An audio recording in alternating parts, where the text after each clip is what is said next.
Welcome to Death Race. I started out with writing saying that it is set in 2012 where the whole world is completely lots of poverty and unemployment, you know the drill. World's a dystopian hellscape, probably ruled by all the rich and powerful satanic pedophile war criminals running the world, much like the real world actually. And to entertain the poor masses, you know what? Let me pull out the board for this because I'm going to explain some more shit on top of the writing. And to entertain the poor masses, privately run prisons start broadcasting fucked up Mr. Beast challenges between their inmates that usually end up in lots of bloodshed and death. One prison in particular, called Terminal Island Penitentiary, makes Death Race. Let's start with the rules of this race that has confusing naming because there are 5 races in total. Each race is made up of 3 stages. And I'm going to reverse the naming of this because I feel like it makes more sense to have 5 stages made up of 3 races each. Also, it's my video, I do what I want, fuck off. Each stage is set up like a battle royale where the final race is the only one that counts who crosses the finish line first, and the first 2 races you get rid of as much competition as you can. Now if an inmate wins 5 of these stages in total, he gets to go free, and the 2 closest people to doing that is Joe, who won 3 stages, and this guy called Frankenstein, who won 4, and they are both bitter rivals. The cars they use are heavily armored versions of normal vehicles, keyword here being heavy. Like seriously, with the amount of weight put on them, I can hardly believe they can even move, let alone race, even if they have 1,000 horsepower and 1,000 newton meters of torque. Zero 60 should be in fucking 8 minutes on these absolute fucking whales on wheels. Anyway, the race course is littered with these Mario Kart power-ups. Swords activate their offensive weapons like guns and such, to which they only get ammo for on race day, and the warden has kill switches too. Shields activate their James Bond defense systems that shoot out the back of the car like smoke and oil and other stuff like that. Then they got death heads that activate environmental traps, or more like environmental trap, because there's only one. Think of it as a spike pit trap, except it's like a spike wall that pops out of the ground you can ram cars into. Now let's begin with the movie. It starts with one of those races on Terminal Island with Joe and Masked Frank going at it. Joe in a pickup and Frank in a Mustang. The third racer dies as NPC filler content, and Joe keeps pumping lead into Frankenstein's ass, whose James Bond defenses all won't work for some mysterious reason. So before his 10-inch thick steel armor plate that they affectionately dubbed the Tombstone gets blown through on the back of his car and becomes obsolete, he drops it as a last-ditch attempt at defense, and it sort of works, ripping off half of Joe's car and killing his co-driver, but completely exposes Frank's panties,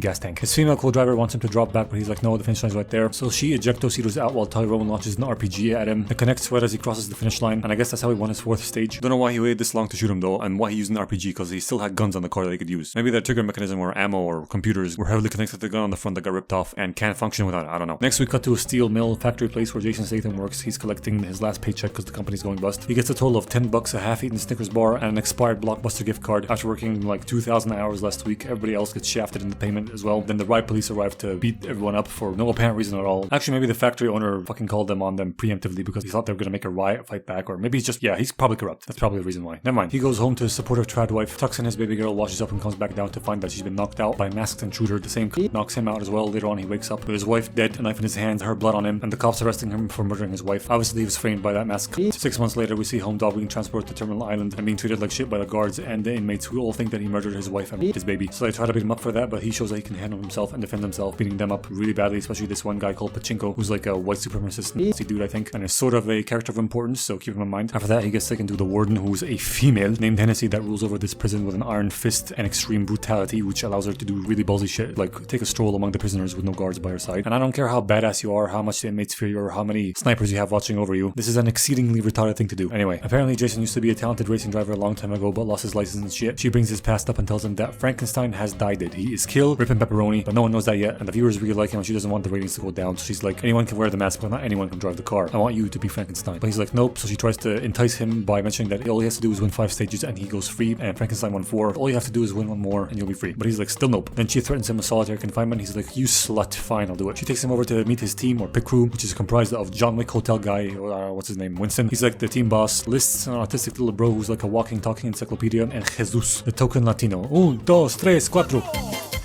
He's like a mechanic or something else, I don't know, but he's also funny as fuck. They immediately get why Jason's here and walk him over to their pit area while explaining some shit, saying that he's gonna join their pit crew under the guise of being just a normal grease monkey, and nobody will know you're Frank except us on the team and a handful of the guards. Yeah, except anybody you are walking by who happens to be hearing this loud ass conversation you're having right now. Dipshits, use your inside voices, or at least wait till you get there first. Anyway, they show him his car, explain all the upgrades and customizations, and they explain the format of the race and everything explained on the board, and tell them they all get female co-drivers because sex sells and this is a TV show. They arrive on race day and leave after the race. The only person that gets a male co-driver or navigator is Joe. Now let Julio explain why. And Machine Gun Joe's the only one that has male navigators.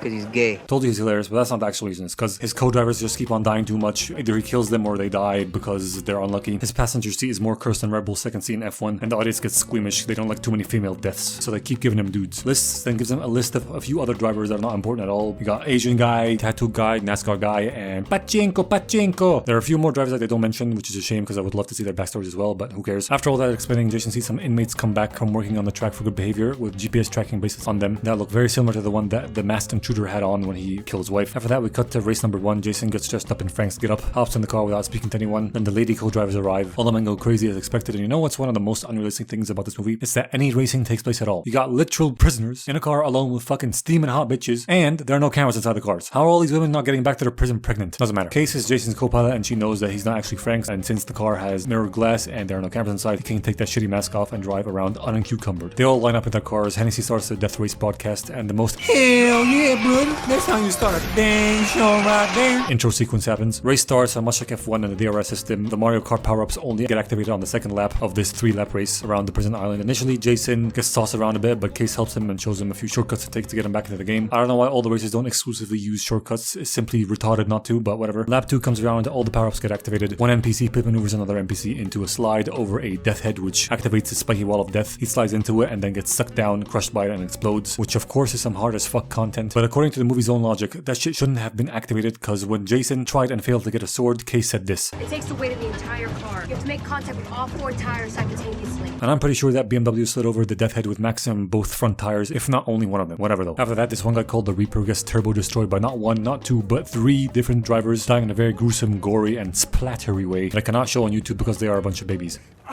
Fucking Reaper, baby. Can't kill me. You can fucking shoot me, but you just can't, motherfucker. Kill me!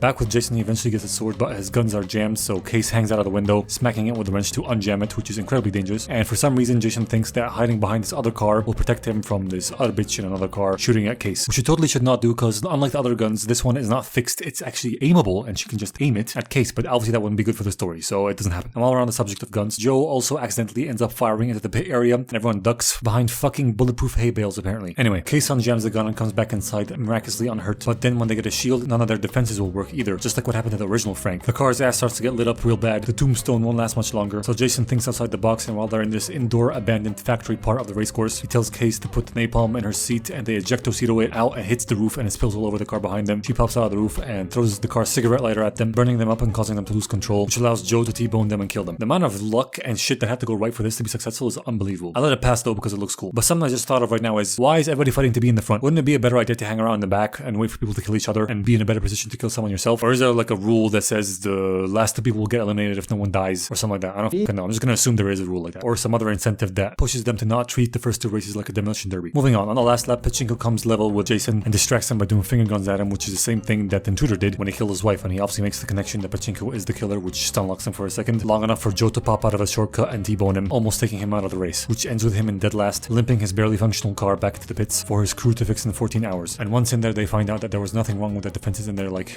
interesting. With race 1 over, Jason goes up to Hennessy like, mighty convenient that a guy like me shows up at your prison right as Frank dies. I know, I'm so lucky. But I'll tell you what, you fat little kid. Obviously, he's figured out that she made Pachinko kill his wife and frame him so that he could end up in her prison and be Frank. And he's like, I'm not racing anymore, so she orders her guards to unshackle him and leave them alone to do some one-on-one intimidation on Jason while she secretly has a shotgun aimed at his balls. Shows him pictures of the people who adopted his daughter, showing him the man that she'll grow up calling daddy, unless he can win his freedom and do something about it. So he takes his daughter's picture and is like, fine, I'll continue racing. In the yard, Winston catches him looking at his daughter and is like, no way you killed her mother if you look at her that way. So he tells him that whole thing how Hennessy framed him to get him here, and Winston gives him that look that's like plausible. And when he sees Pachinko pass by in the pit area, he follows him to try and kill him in his pit box, but he gets trapped by the other Nazis. They beat him up first. And no guards hear this, by the way, in this very heavily guarded area. Whatever, Pachinko wants to kill him, but Liz stabs him in the back to stop him from doing that, which distracts everyone long enough for Jason to grab some shit and fight back, beats everyone up, including Pachinko, gets a confession out of him, and is about to kill him, but gets stopped by the guards who finally show up to tase him and break up the fight. Yeah, it's about time, dickheads, because think about it. They already said that the drivers get special protection because the race is like Hennessy's baby. And Jason's like the star player, alright? How the hell are you gonna let him get this close to getting killed before the race? Whatever. Next day, everybody lines up for the second race, lights go green, and they're off for the Grand Prix of certain death. Well, everyone except for Jason. He takes off late at a very leisurely pace. Jason's like, what the fuck, dude? What the fuck indeed, bitch? Let's have a little chat, shall we? He asks her if she killed the original Frank, threatening to launch her into the ceiling like he did with a napalm if she doesn't answer truthfully. She tells him she sabotaged his rear weapons, because Hennessy told her she'd sign her release papers if she did that. She didn't mean to kill him, she just wanted him to drop back and slow down, but he refused to give up. And she did the same to him yesterday because she doesn't want Frank to win, she just wants to make things interesting. Pleased with these answers, he gets back into the race, using some nitrous, which is like teleportation superflux capacitor time travel juice in this movie, because he catches up immediately, knocks some people around, and is able to isolate Pachinko and go head to head with him. They end end up having this really cool shot where Jason's driving backwards and they're both shooting each other in the face, which is kind of useless because I'm pretty sure they're both aiming at their hoods, and if not, they both have bulletproof glass. Eventually, he's able to smoking into flipping his car over, stops mid-race, lets everybody else pass, then gets out wearing the mask and snaps his neck with his bare hands. Gets back in his car and continues racing. Then Joe kills his co-driver for being a dense cunt, so does a pit stop right away to get a fresh one, and somehow after all that, these two are still close to the pack in front. Maybe they use some of that teleportation nos again. Also, I'm pretty sure when Pachinko ran over his offensive weapons activation tile, he only ran over it with 2 wheels, but who cares? Racing continues with one more surprise element. Hennessy introduces the Dreadnought, which is basically the Mad Max armored semi-truck of doom. It unleashes lead and missiles into all of the racers, eliminating 3 of the NPCs, giving us another gruesome scene that I cannot show on PussyTube, and killing Joe's brand new co-driver with a rocket, but somehow leaving Joe himself completely unharmed. Jason then asks Liz to patch him into Joe's radio and asks him if he wants to work together to bring down this behemoth. He agrees, and they both work together, split up around it to confuse it, I guess. Then both hit the death head together, split up, and surprise the Dreadnought with the rising spikes. Sort of stoppable force meets a movable object, and the Dreadnought absolutely gets ashed by the spikes. And as awesome as all this shit is, again, I have lots to say here. For starters, the driver of the Dreadnought does not know that this thing exists. That's pretty much the only thing he has to look out for. Also, I think that's more Hennessy and Ulrich's fault, because they can just turn off the power-ups whenever they want. Second, you telling me that Hennessy really missed up on having the opportunity to broadcast proximity chat in a racing setting? You know how entertaining that would be? I had 2 bullets in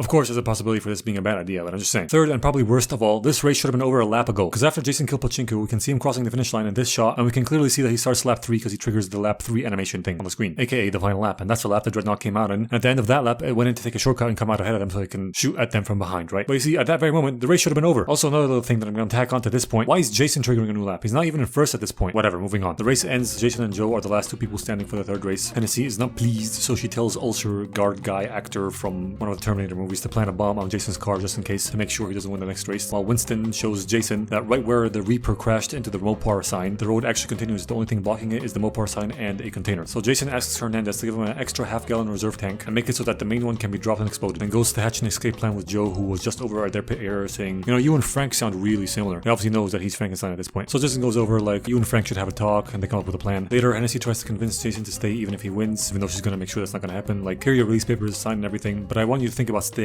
Just think about it. You'd be a terrible father anyway. What a terrible argument, you dumb slut. Like, maybe you had something going with the whole release papers thing, but after the shit father line, you just killed it immediately. And to make shit worse, she gives a horrible motivational speech to the entire prison before the race starts, like, you're all horrible, worthless people that don't deserve to live, but at least it's gonna be entertainment for the rest of us, am I right?